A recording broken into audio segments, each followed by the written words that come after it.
வணக்கம். இன்றைக்கி நம்ம பார்க்க போகிற சமையல் ஒரு அருமையான முட்டைக்கோசும் உருளைக்கிழங்கும் வச்சு மசாலா எப்படி செய்யலாங்கிறத பார்க்கலாம். நார்மலாக நம்ம வெங்காயம் போட்டு தான் வைப்போம். இது மாதிரி முட்டைக்கோசு போட்டு செஞ்சு பாருங்கள். டேஸ்ட் நல்லா அட்டகாசமாக இருக்கும், ஹெல்த்தியாகவும் இருக்கும். ஸோ வாங்க அதை எப்படி செய்யலாங்கிறத பார்க்கலாம். இப்போ ஒரு கடாய் எடுத்துக்கலாம். இதில் வந்து தேவையான அளவுக்கு எண்ணெய் சேர்த்துக்கோங்க. இப்போ ஒரு டீஸ்பூன் போல் கடுகு சேர்த்துக்கலாம். அதில் ஒரு 2 டேபிள் ஸ்பூன் அளவுக்கு உளுந்து சேர்த்துக்கலாம். அது கூடவே 2 டேபிள் ஸ்பூன் கடலைப்பருப்பு சேர்த்துக்கலாம். இது எல்லாமே நல்லா பொரியட்டும். இப்போ நல்லா பொரிய ஆரம்பிச்சிருச்சு. இப்போ கருவேப்பிலையில் சேர்த்துக்கலாம். சேர்த்துட்டு பச்சை மிளகா வந்து காரத்துக்கு தேவையான அளவு சேர்த்துக்கோங்க. நான் வந்து ஒரு 7 பச்சை மிளகா 2ஆக கீறிட்டு வச்சுருக்கேன், அதை சேர்த்துக்கலாம். அது கூடவே பொடியாக நறுக்குனா இஞ்சி, அதையும் சேர்த்துக்கலாம். துருவி போடுறத விட இந்த மாதிரி நறுக்கி சேர்த்துக்கோங்க. துருவி போட்டோம்னா அது எல்லாமே ஒழுங்காக வதங்க மாட்டேங்குது. அதனால் எவ்வளோ தூரம் பொடியாக கட் பண்ண முடியுமோ அந்தளவுக்கு கட் பண்ணிக்கோங்க. இப்போ இதில் கொஞ்சமாக பெருங்காயத்தூள் சேர்த்துக்கலாம். சேர்த்துட்டு நல்லா ஒரு பரட்டி விட்டுருங்க. பரட்டிட்டு நல்லா ஒரு 2 கைப்பிடி அளவுக்கு முட்டைக்கோசு வந்து நல்லா துருவி எடுத்து வச்சுருக்கேன், இதை சேர்த்துக்கலாம். இது வந்து பார்க்க நிறையா இருக்கும், வதக்கிட்டோம்னா சுருங்கிடும். இதை வந்து நல்லா எண்ணெயில் வதக்கிக்கலாம், அப்போ தான் அந்த பச்சைத்தன்மை போகும். இப்போ முட்டைக்கோசு நல்லா வதக்கியாச்சு. இப்போ இதில் வந்து மஞ்சள் தூள் சேர்த்துக்கலாம். நல்லா 1 டீஸ்பூன் போல் மஞ்சள் தூள் சேர்த்துக்கலாம். அது கூடவே ஒரு 2 டேபிள் ஸ்பூன் அளவுக்கு கடலை மாவு, அதையும் சேர்த்து நம்ம நல்லா வதக்கி விட்டுக்கலாம். நல்லா எல்லாமே கோட் ஆகிற மாதிரி நல்லா அந்த கடலை மாவை பரட்டி விட்டுட்டு வதக்கி விட்டுக்கலாம். இப்போ கடலை மாவு சேர்த்து நல்லா வதக்கியாச்சு. இப்போ வந்து மீடியம் சைஸாக ஒரு தக்காளி சேர்த்துக்கலாம். இது வந்து லைட்டாக புளிப்பு டேஸ்ட்டுக்காக தான்.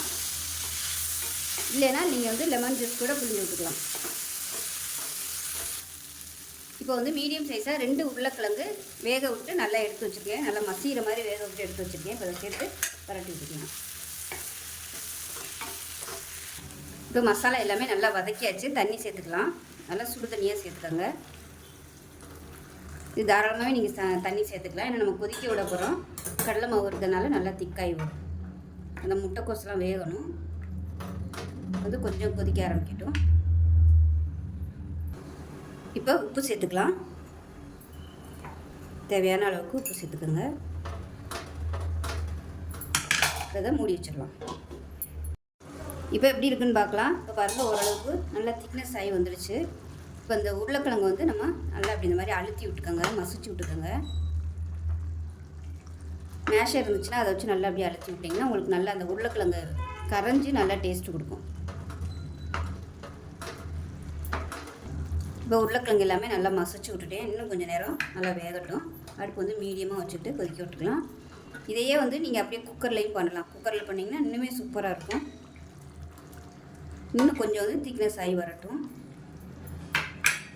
மூடி வச்சிடலாம். இப்போ எப்படி இருக்குன்னு பார்க்கலாம். இப்போ பார்த்திங்கன்னா ஓரளவுக்கு நல்லா கொஞ்சம் அப்படியே திக்னஸ் ஆகி வந்துருச்சு. இப்போ இந்த ஸ்டேஜில் வந்து நம்ம அமர்த்திடலாம். அமர்த்திட்டு மேலாப்பில் நல்லா பொடியாக நறுக்குன்னு கொத்தமல்லியில் சேர்த்துக்கணும். அவ்வளோதான், சூப்பரான ஒரு வெங்காயம் இல்லாத உருளைக்கிழங்கு முட்டைக்கோஸ் மசாலா ரெடி ஆயிடுச்சு. சப்பாத்தி, பூரி எல்லாத்தையுமே சூப்பராக இருக்கும். இது நீங்கள் சைடிஷாகவும் வச்சுக்கலாம்.